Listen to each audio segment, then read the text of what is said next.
Hello, good evening, everyone. We are back with another Facebook Live, and today also is going to be a very interesting session because the theme that we have picked up for today is a contribution of relations at work to career growth. This is one challenge that I have come across people expressing it, that how do we improve our relations with our team members, with our peers, with our bosses, very, very specifically, they say, so that we become more functional, we start progressing more in our careers. And we have a very interesting person to help us in understanding this whole spectrum of relations. And she is Sujata Ameya. She's also author of a poetry book. We will be listening to her as to which is the title of the book and how she came about writing that, because that speaks a lot about relations. And let me give you a little introduction of Sujata. She's a psychotherapist and a relationship coach who enables partner in threshold marriage to reconnect consciously or disengage gracefully and transition powerfully. Holds an M.Phil from in clinical psychology from NIMHANS, one of the most prestigious institutes in the country on mental health.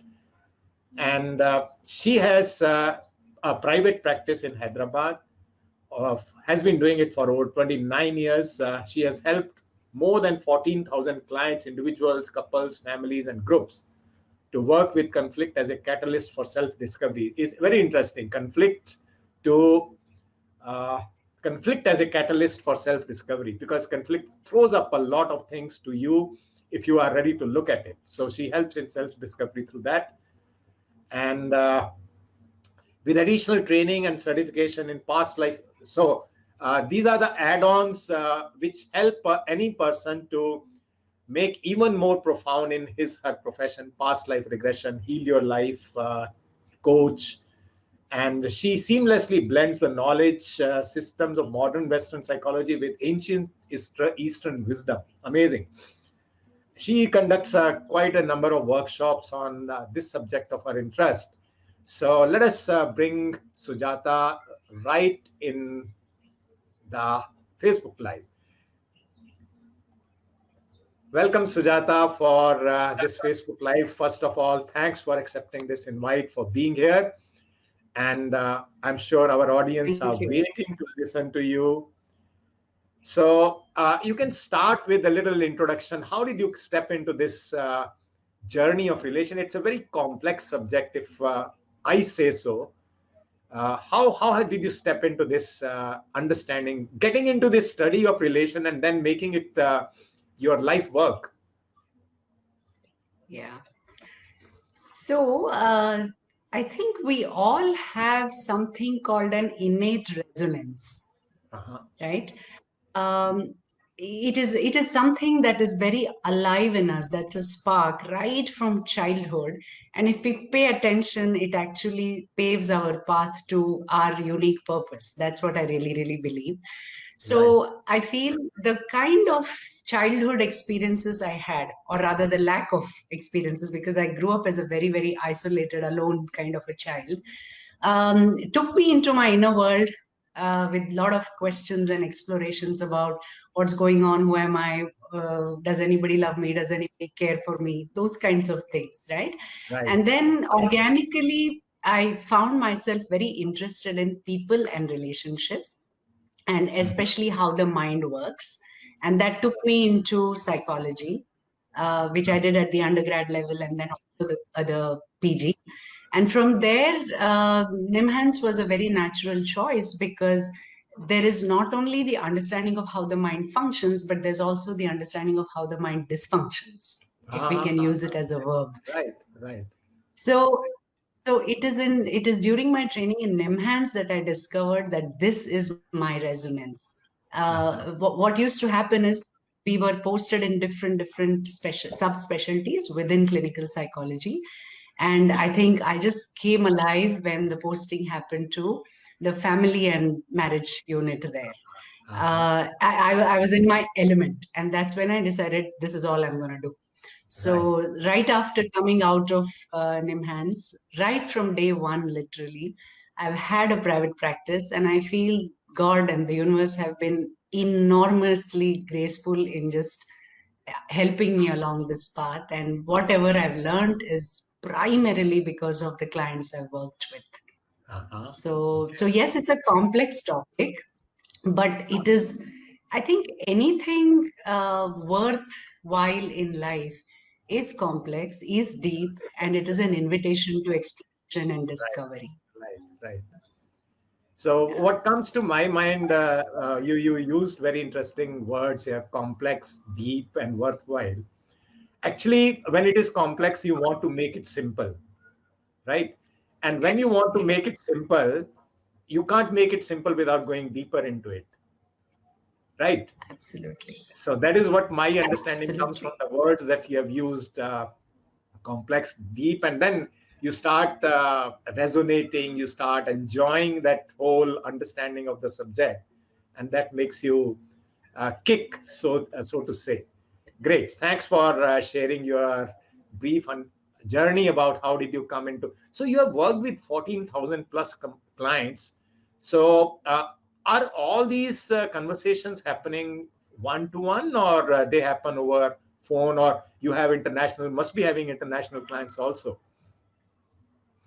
Yeah, it's a mix, Vikram. It's a Uh-huh. mix.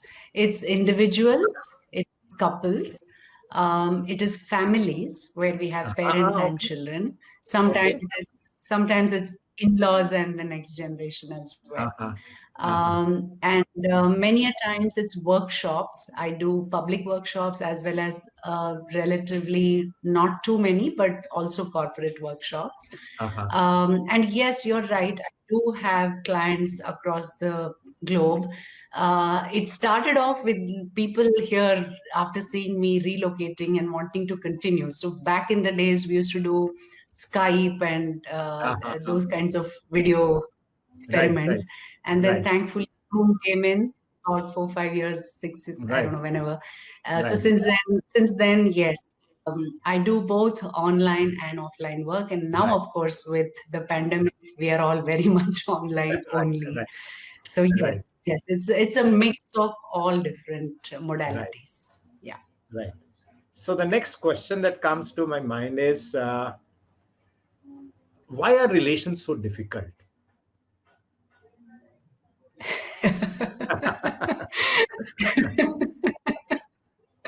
You kind of just went straight to the point, huh? Bullseye. Yeah, Well, okay, so you made a very interesting observation about uh, complexity, depth, and simplicity.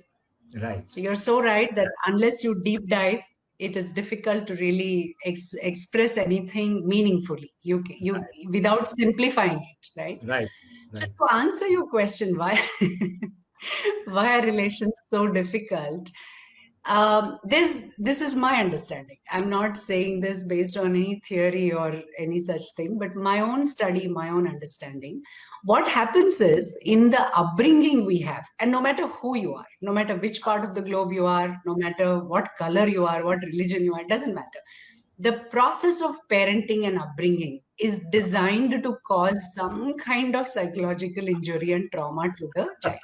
That's a Right, given. right. Degrees differ. The nature of that trauma may differ from family to Right. family, but it is there. Mhm. So what happens is those of us who are able to navigate that and evolve through all the stages of growth in a conscious and a proper way are able to deal with relationships in a very different, more mature kind of approach. Whereas those of us who have not had that opportunity or don't have the resourcefulness or the trauma is too significant and deep, those of us will continue to be stuck in that state of mind, even though chronologically we may have grown into adulthood. So Right. we bring those things into the present relationship unwittingly, unconsciously. Uh-huh. It's almost like you're seeking a closure and completion for that issue, for that pain, Uh-huh. for that undone business.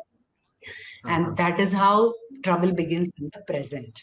Which is Uh-huh. why I say that conflict actually is a lovely pathway to self discovery because Right. your conflict will center around the original trauma. So it's a nice roadmap that can take you back there. Right. Heal it and then come back to the present. Yes, absolutely. So, in your introduction, I was reading that you have done Heal Your Life workshops also, or the study of that. So, I remember a quote from Louis Hay, who says that we are all victims of victims. Perhaps that is what says it all when you said that we do experience some traumas through the way we are parented. So is that I'm connecting the dots, right?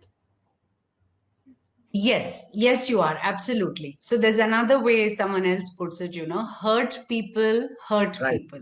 It's the right, same right, thing. Yeah. right. And also the good side of it, the flip side of it is counselors, healers, therapists, and coaches, and nurses and doctors. These are all wounded soldiers. They themselves have gone through some kind of a depression or neglectful upbringing. And as a compensatory mechanism, unconsciously, they are drawn to these Okay. kinds of healing and helping professions. Uh-huh. Yeah. So yes, I think the big part of our growth work actually lies in this underground inner world, not Uh-huh. so much in the outer world. True, Actually, true, if you true. said this right internally, Uh-huh. externally also it will show up very, very well, very differently. True, true, true. I also say in my workshops to leaders that leadership is all about working inside out rather than just polishing your outside. It won't help you in the long run. Absolutely. Yeah, yeah, yeah. Yeah. Coming to the next question that I have is, what are some behaviors, and I'm keeping myself into the conversation. It can be about anyone actually. What are some behaviors that I demonstrate so that my relations improve? What shall I do in my behavior? Okay. So, based on what we've spoken so far, Uh-huh. hoping and assuming that a good amount of attention has been given to working on the inner self also, Mhm. then externally, what behaviors we can show. Actually, I've shared that slide with you. If we can go into it, I can explain this in a much easier way. Right. Just give me a minute. If Yeah, sure.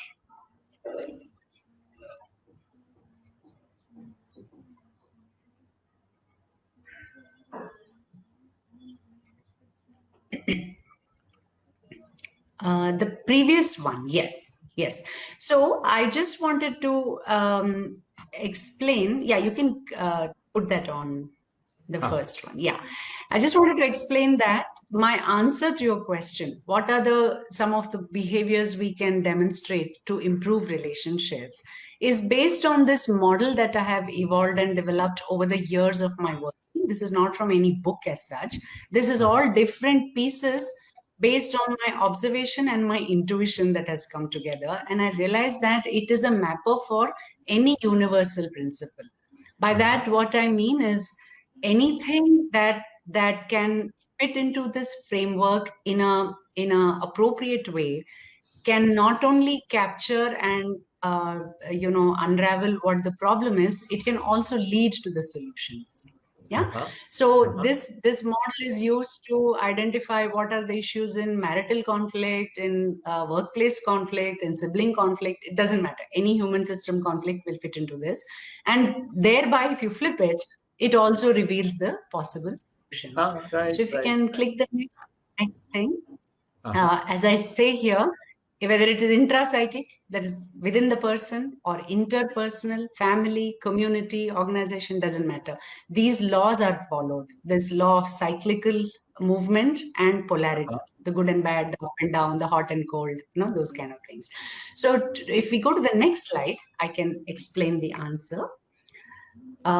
Next one, please. Yeah. So I have mapped those four elements: earth, water, Uh-huh. fire, and air, and of course, Right, space in the middle, right. using this, what I call this a donut, my donut models. I have like Okay. I don't know, couple of dozen of them for various different aspects of relationship Right. issues. So the earth represents the physical. Next, click. The fire represents the intellectual aspect. Okay. The water represents the emotional aspect. Okay. Air represents the spiritual aspect. And Okay. space represents the transpersonal aspect. Yeah. Uh-huh. So this is how the elements and the human aspects are mapped. And this is not something I'm discovering or declaring. This is a known thing based on ancient wisdom traditions as well as some of the neuroscience research that is going on right now. Yeah. Okay. Then Okay. if you correspond these to behaviors, Uh-huh. if you engage the earth component in your behavior, it comes up as respect, the demonstration of respect. Can you Okay. click on that one? Okay. Okay. Yes. Okay. So Yeah. what is respect? Respect has to do with the basic stance of it exists, so therefore it is valid. Right. There is no judgment at all about whether it's appropriate, not good, correct, wrong, mistake, perfect, nothing. It calls for and asks for your basic acknowledgement of respect, that it is so, it is there, and therefore it is worthy of respect. That's a Right. very fundamental concept of. So if you can demonstrate this in your behavior, where you meet someone with the basic attitude of you are worthy just because you are, that's it, Right. not Right. because of anything else. Right. That kind of embodiment of respect creates a whole different field of exchange between the two people. Yeah. Okay. Then we go to the next one, which is the intellectual component, which has to do with care. Uh-huh. Now care has to do with in tuning and sensing what the need and the requirement of the other person is, checking with them whether that is the case, and then proceeding to meet it to the best of your ability, or explaining that you cannot meet it also. It's Right. all the components. Right. It, Right. it is not about somehow burdening yourself and the caring and dying in the process. It's Right. about really, sensing the need and then trying to meet it as far as possible. Right. So if you can demonstrate care, by that Uh-huh. it is like if someone has asked for something, to remember, to make a note, to get back on it, to talk about it, to update them, to explain if there's a delay, to give a different timeline. These are all small care-based actions that you can Right. demonstrate to improve your relationship. Right. Right. Then we go to the emotional, which has to do with trust. Now, this is a huge deal. Trust is a Uh-huh. very, very big deal in relationships. Just the other Right. day, I saw a Facebook post which said, when there is trust, even silence is understood. When there is no trust, even words are misunderstood. So I think that's a Absolutely. very apt way Powerful. of putting it. Very The way powerful. I define trust for the purpose of relationships is the congruence between speech and behavior.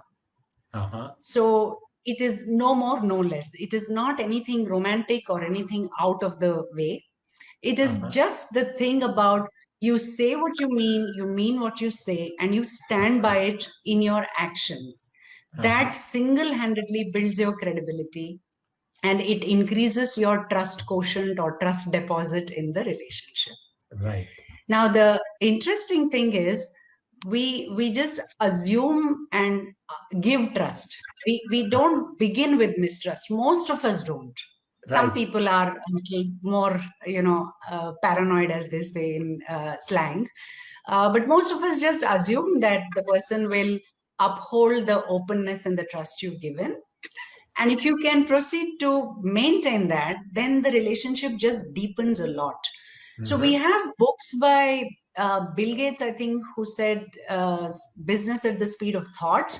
And then I think it was Stephen Covey who spoke about business at the speed of trust or something Uh-huh. like that. Speed of Trust is the book. Yeah. Speed of, so I think I'm sure, Vikram, you have experienced it in your own personal and professional relationships, where there's a basic regard, trust, and care. Uh-huh. Communication can happen like that. There's Right. just no Right. delay. There's just no delay Right. because there's no doubt about the intention of the person. It's a simple yes or a no, and there's a lot of comfort in the relationship, right? So I can't emphasize ever too much on trust, right? And then the next component is the spiritual component, which is to do with commitment. Now, commitment, of course, in a personal relationship has a different connotation, but even in a professional relationship, commitment is about standing by and not giving up. So you may have conflict, you may have lots of misunderstanding, you may have completely different opinions, you may be fighting tooth and nail, but not giving up on the project or the person. To really stand there, that is commitment. So it's a choice. It's not just an action, but it is also demonstrated by availability, accessibility, contribution, engagement, involvement. All these things add up to commitment. And then the component that ties it all together is exclusivity. This term, again, has to do with intimate relationships, which is the field of my work. But how I define it even there is that in this moment of engagement with the person, can I be exclusive? Meaning, can I not be on a device? Can I not take calls? Can I not look out of the window? Can I not worry about something else that is still not done? Can I give 100% presence and attention to this moment with this person? That is exclusive. So if you demonstrate these 5 things, respect, care, trust, commitment, and in the field of exclusivity, you will see your relationships will bloom.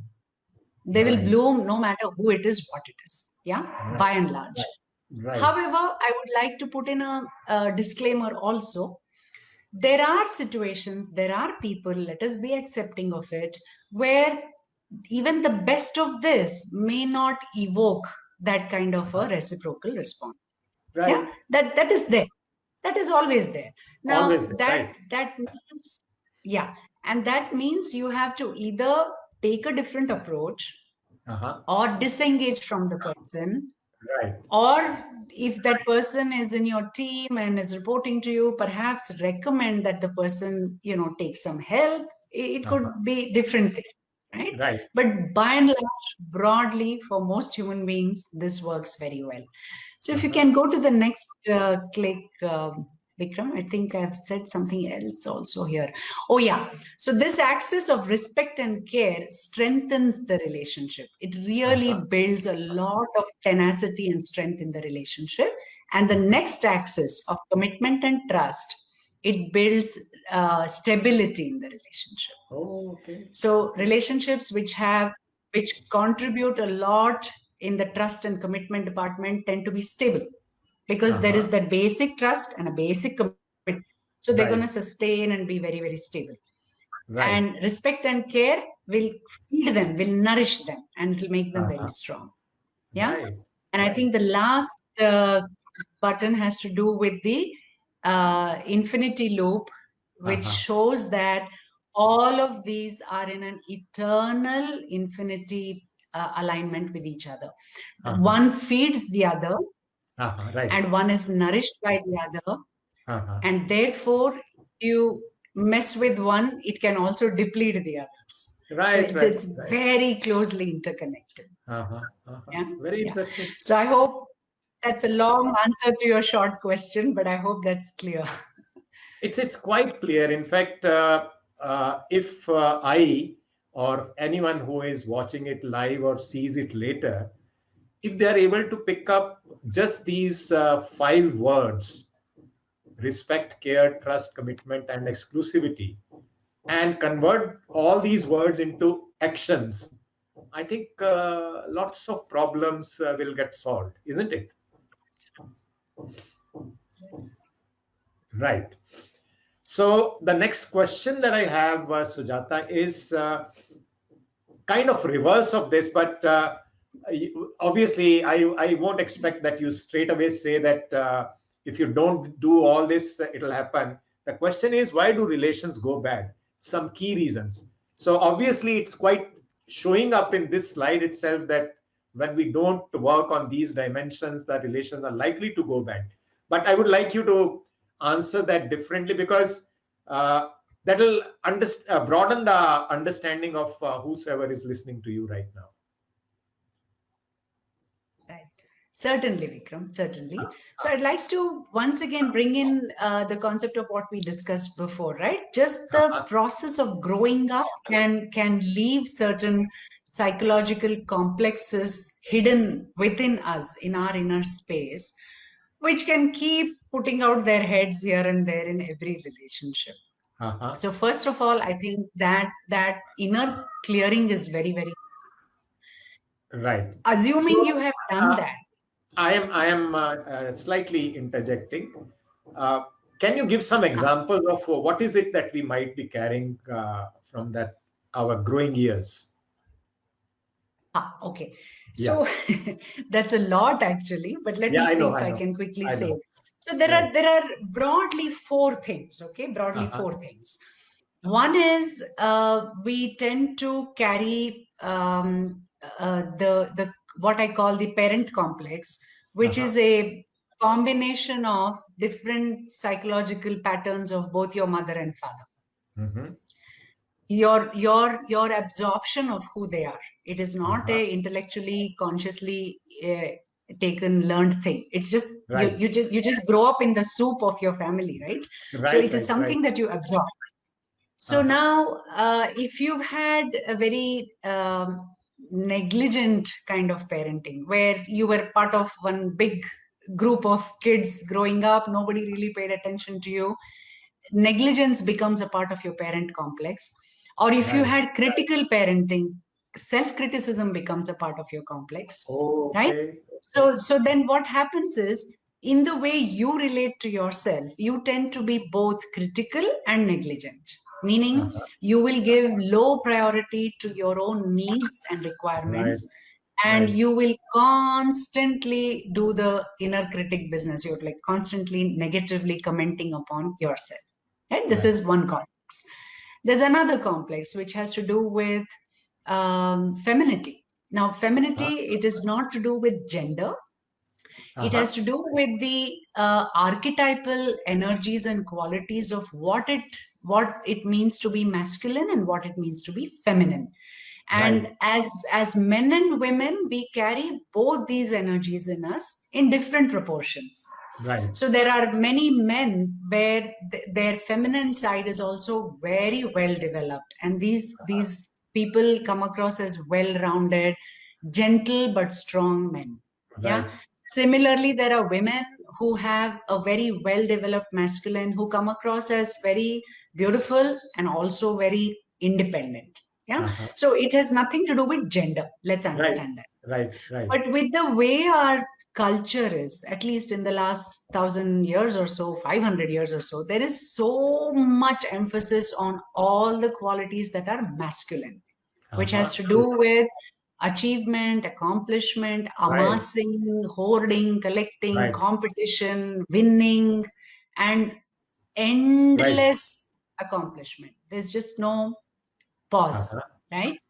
Now, if you Right. see the picture here, life actually is not a linear, endless progression. It is a Right. Right. cyclical spiral growth.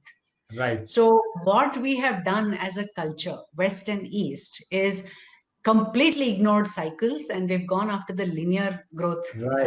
Right. approach, which Right. you can see the impact of it everywhere, Right. individually, family, organizations, people, nations, the globe itself, the earth, True. the way it is being plundered. So there's True. no recognition and no patience for the cyclical nature of things, right? So Uh-huh. what happens when we are brought up in this kind of an environment? We are um, reinforced for running around like a headless chicken, and we are Mhm. discouraged for things like rest, rejuvenation, and recreation. Right. Non-work time, quiet time, unscheduled time is completely not allowed. Right. Full day, full schedule, full busy weeks, those are encouraged and reinforced, right? So Uh-huh. as a result, both men and women tend to completely ignore or sometimes even suppress and sometimes even totally look down upon these things which are supposedly feminine, which is to do with stillness, quietness, receptivity, enjoying the sunset, Uh-huh. really quietly cooking a meal, Right. sharing a talk or a drink with a friend, just Uh-huh. the activities which add no value, they have no utility value, but they Right. rejuvenate your soul. Right. That thing is completely gone. So now, Right. in fact, I always make this joke in my practice, I said nowadays the husband and wife need one wife to run the house, because Right. fundamentally both are doing masculine things.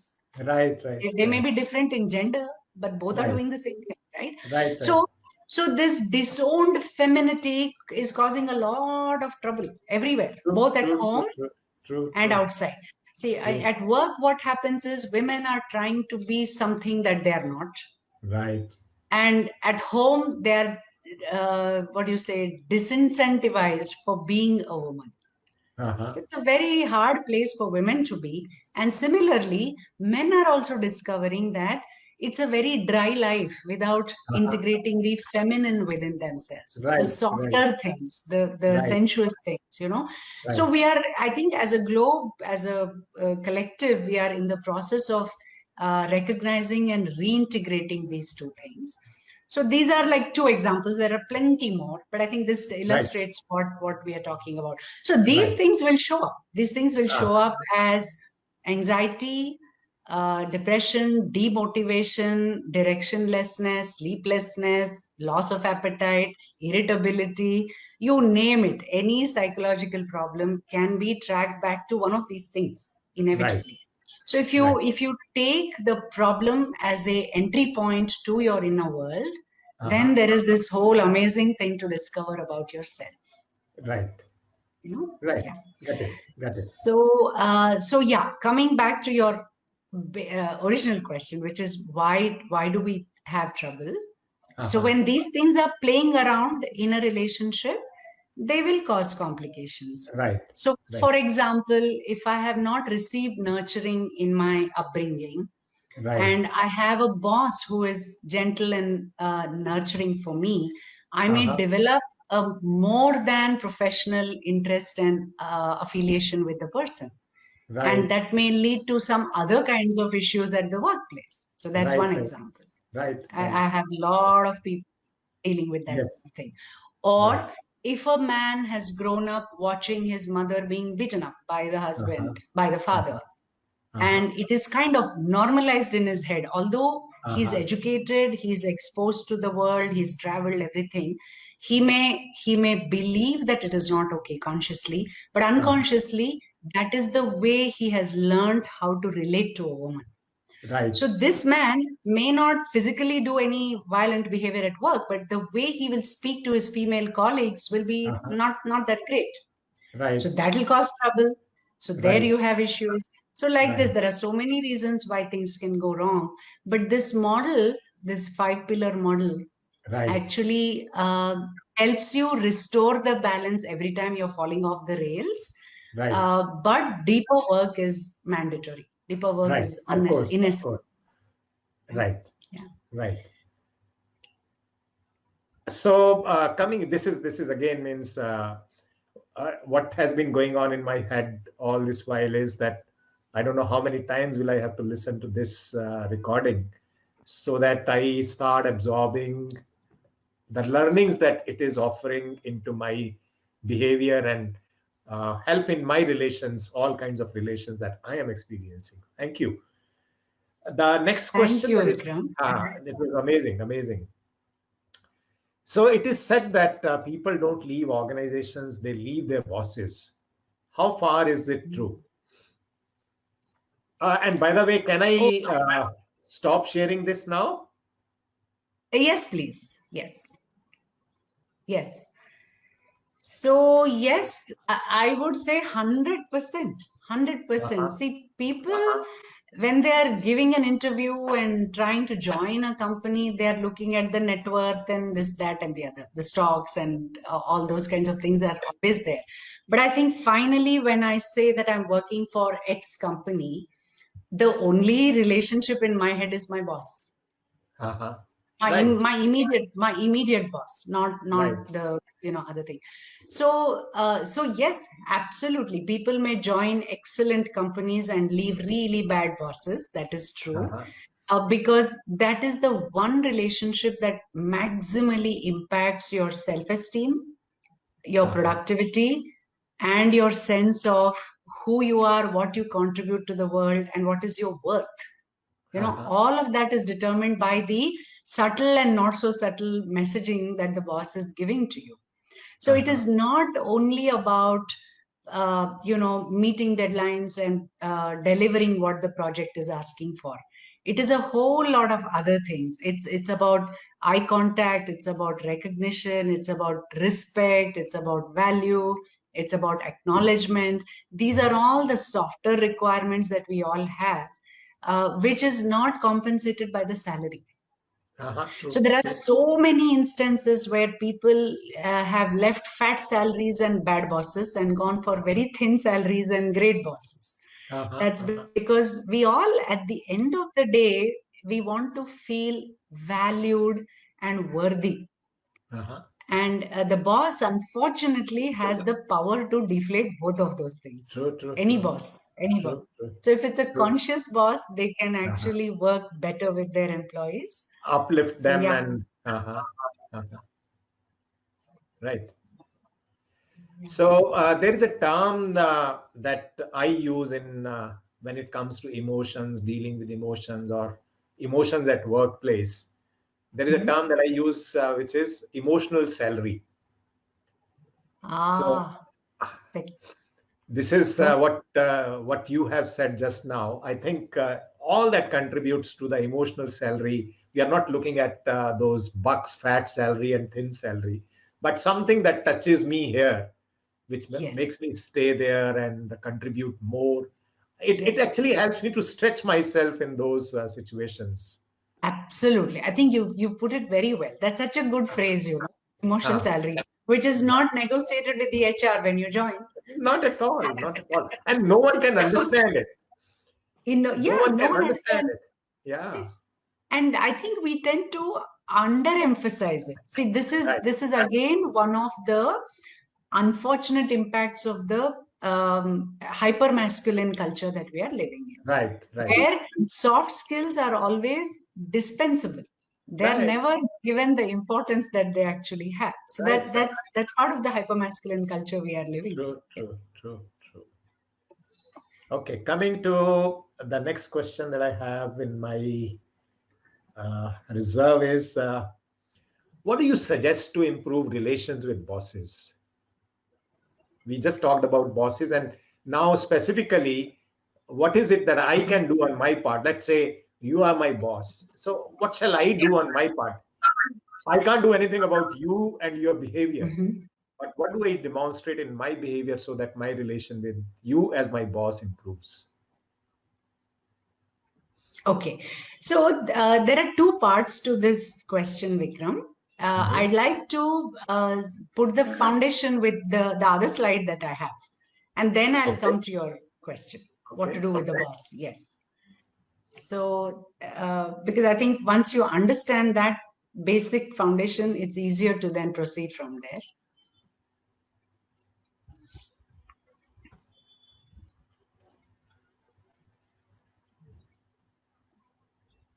Is this the one? Yes, correct. So this one, right? So yeah, so maybe we can go one by one if you Okay. can maybe Yeah. back up. Yeah, Yes. yeah. So again, it's placed in the five elements model only. So let's Right. start with the thing of connection, which has to do with the water element. Right. So what I want to basically communicate, the main message in this slide is we have not, of course, because we have no course, no study, no program, no training, nothing at all that teaches you what is relationship and how does it work. So we Right. all tumble and bumble along and learn something and Right. mislearn something with trial Right. and error, right? So, if we can understand the cyclical nature of any relationship, that itself will give us a lot of comfort and consolation when things are not going well. All right. True. So, what True. happens in a relationship?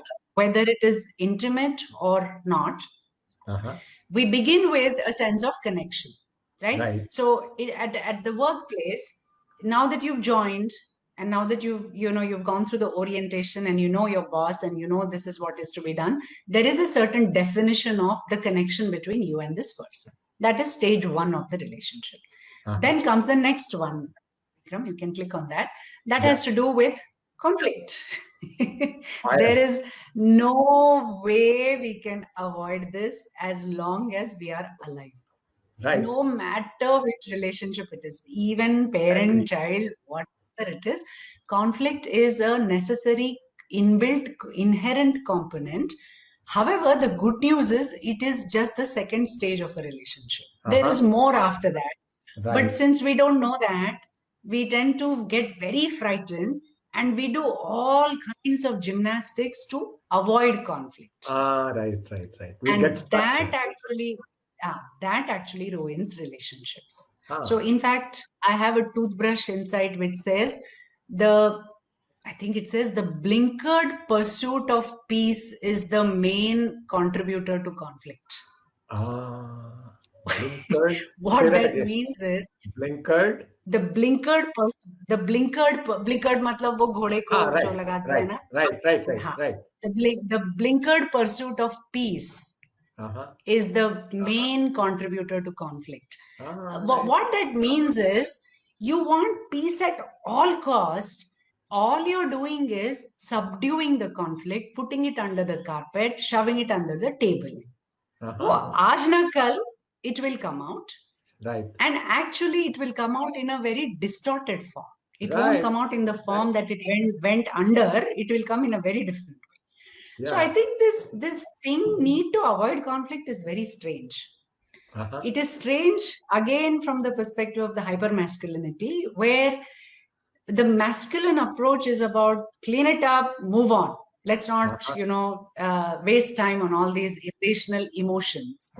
But emotions, even though they're messy, they actually can add tremendous depth and value to the relationship. Exactly. So as long as we accept conflict as part of any relationship, our relationship to conflict will be much more smoother, and then things can change.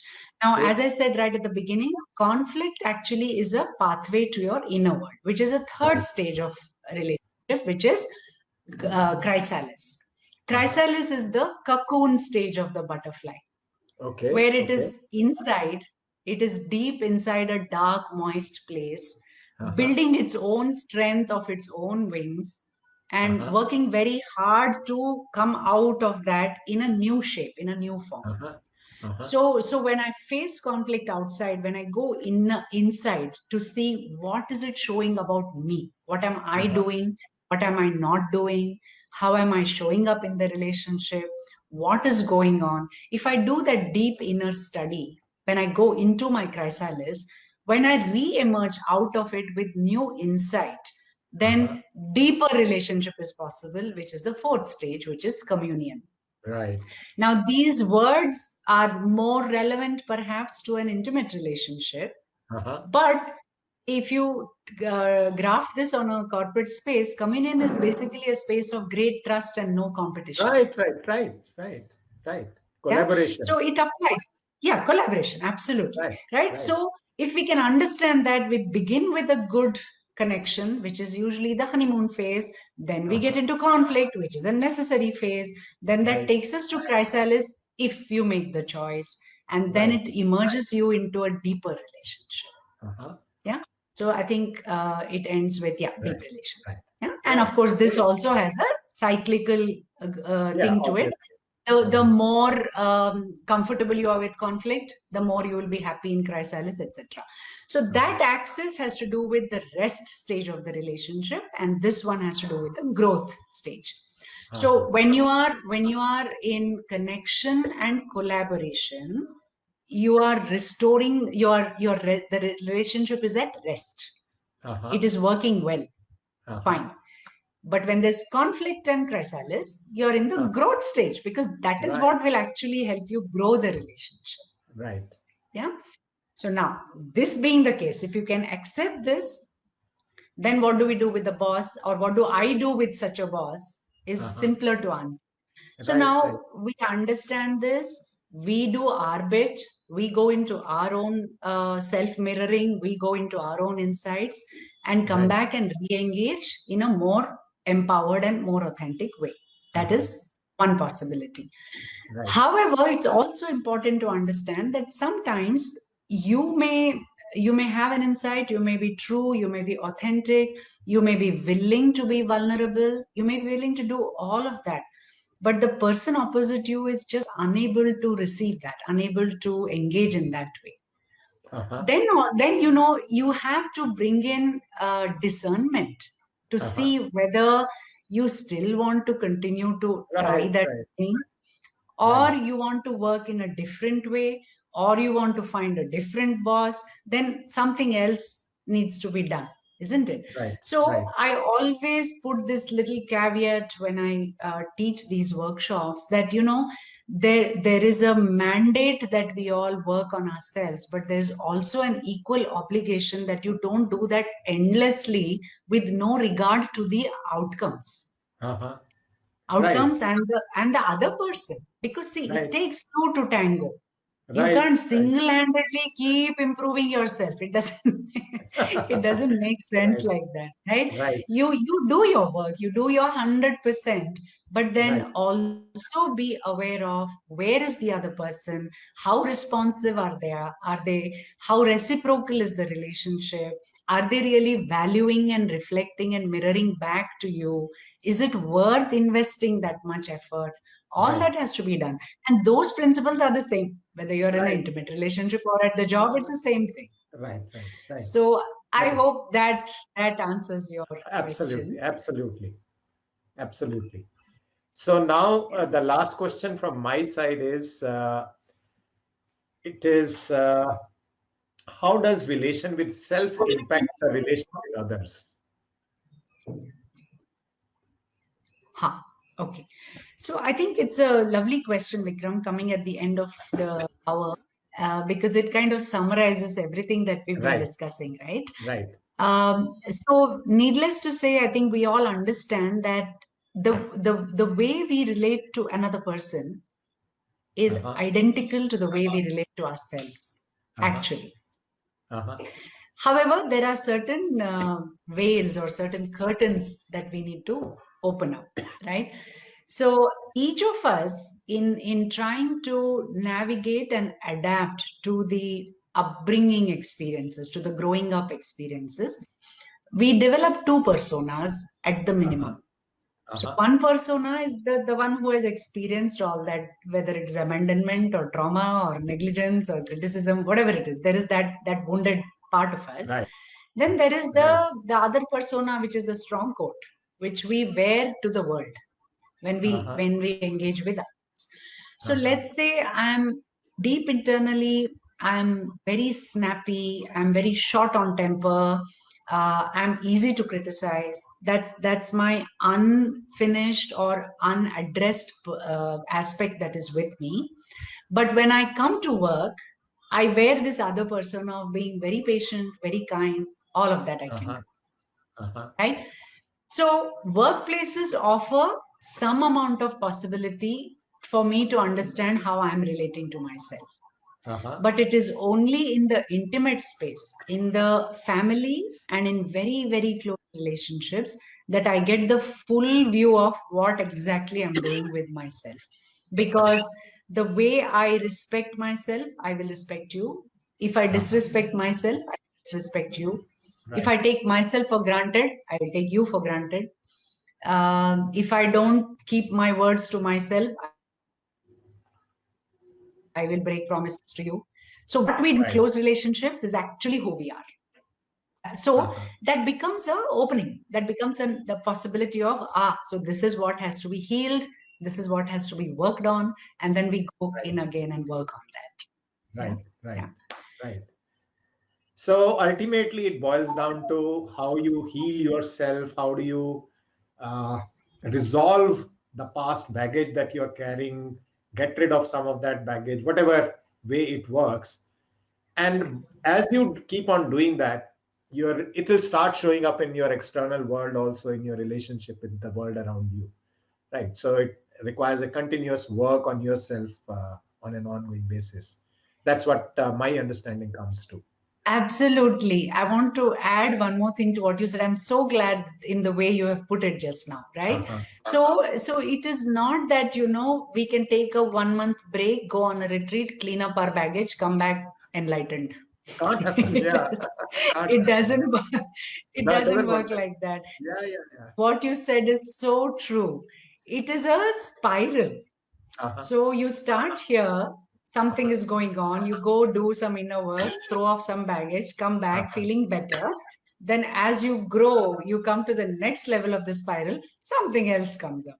Uh-huh. So it's True. a lifelong process. It's a Yeah. continuous and lifelong process. Absolutely. And it's Absolutely. actually very interesting and exciting also, because every time you will discover something more of who you are and what your potential is, what your capabilities are, what all is possible for you. True. I True. think True. it's a continuous discovery process. So True. yes. True. True. True. True.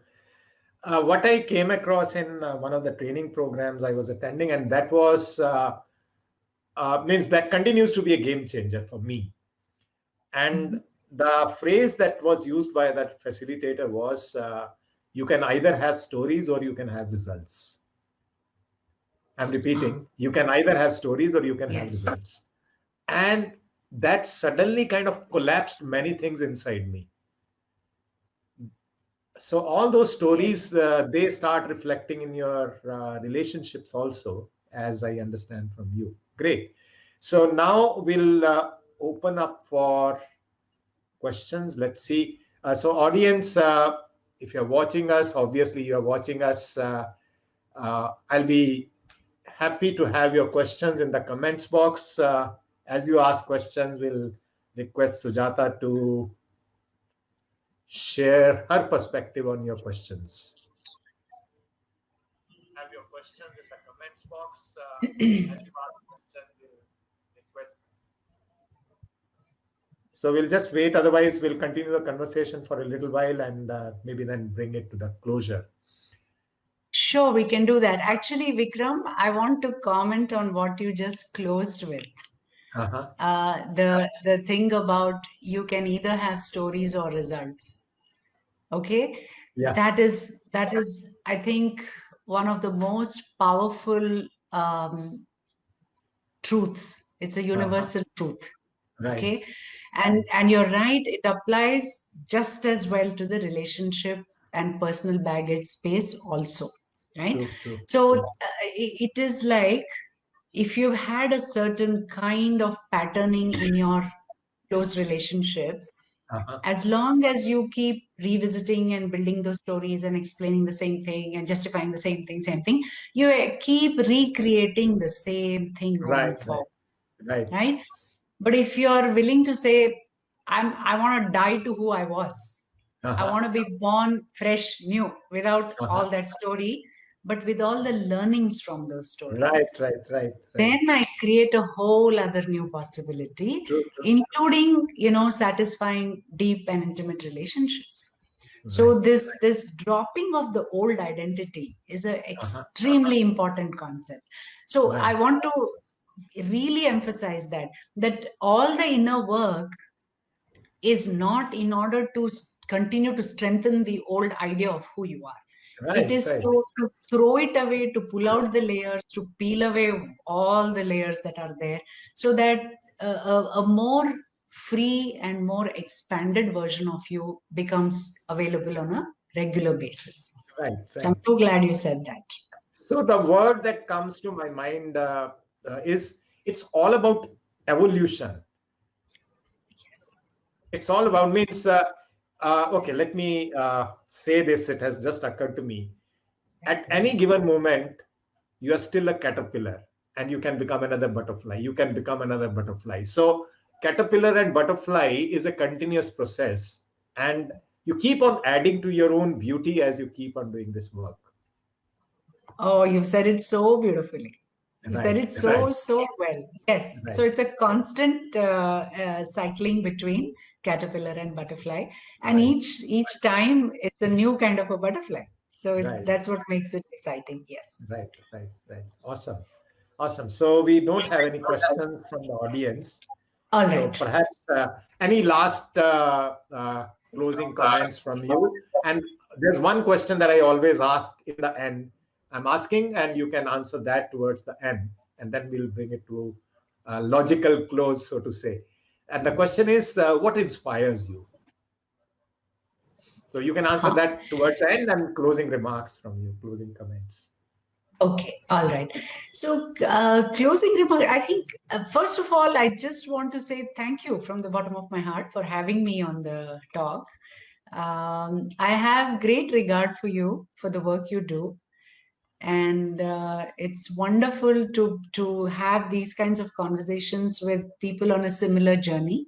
True, true, true. It's very enriching. It gives me an opportunity to share whatever I have learned as well and learn even in Uh-huh. the kind of conversations that we have. So thank True, you true. much. Um, I think we've covered pretty much everything, so I don't really have any closing remarks. All I will repeatedly say is do not give up on yourself. Stay Right, right, committed to yourself. Stay right, committed to yourself. No matter how terrible and how painful it looks, if you can stand by yourself, you will emerge. Emerge right. somewhere else. The butterfly will come out. Something new True. will happen. So that's all I would say. And what inspires me, it has changed over the years, you know. That's okay. So Yeah. psychology used to inspire me a lot. Then spirituality used to inspire me a lot. Uh, uh, People who uh, come through extraordinary trauma Uh-huh. and just Oh, turn that thing around to into something extraordinary. I think that really inspires me. Currently, there are two things that are really inspiring me. One is this whole, and this is how this is from the time the book and the poems were happening. yes, This, I this, forgot to ask this about that. that's okay. It's not Uh-huh. maybe so relevant to our topic today, but I just wanted to say that the whole idea of devotion, of Uh-huh. bhakti, Uh-huh. and the texture of love that is imbued in that idea of devotion and bhakti. What is that? How does it work? The Sufi movement, our own bhakti movement from India across the country, every single Uh-huh. region has had Yes. that bhakti aspect. All the chants, all the songs, what is all that? That really inspires me these days. So I'm listening to a lot of that music. Then also what's inspiring me right now is, and in fact, I just wrote this down 2 days ago as my LinkedIn statement, the bio, Uh-huh. Uh-huh. because it seems like very painful drudgery psychotherapy. Uh-huh. For people who come and people who talk to me, they say it must be very hard for you. You must be very depressed. No, I'm not. It is a very, very inspiring thing to do. So what is inspiring me right now is I've made it kind of a mission statement that I hold a mirror to you to help you discover your own truth, goodness, and beauty in painful or desolate relationships. Uh-huh. Okay. So, Yes. how do Well, you very crisply and comfortably guide someone through that to uh-huh. find their own truth, their own goodness, their own beauty? Then what Right. they do with the relationship is their choice, right? Right, right, right, So, right, so, so that is inspiring me because this one-on-one work has a certain impact. But if right, this can reach more people, I think it's the need of the hour. There's just a right. lot of struggle in that area. So that's what Okay. I'm working on right now. So now what I'll just because you have said this, I am straight away giving you another invitation. Yeah. We can let it take it to maturity at a mutually convenient date. I do a mastermind sessions for the people who join my program, Okay. and it's going to be after this conversation gets over with you at 7. I have to start that. So I generally do it on Saturdays, So in one of those sessions, I'll invite you. I'll first build a context with all those people, and then one of those days I'll invite you and have conversation on relationships with the people, because you are saying that you want to expand the reach of this work. Yeah. So I think that is that's a little contribution that I can make to reach it to a little more number of people with whom I am connected. Thank you. Thank you, Yeah, yeah, Vikram. That is yeah, very kind of you. Thank you yeah. very much. Bye bye. And thank you so much. I really Yes. enjoyed it. Yeah. We'll keep Thank in touch. you. Bye bye. Thank you. Absolutely. Absolutely. Absolutely.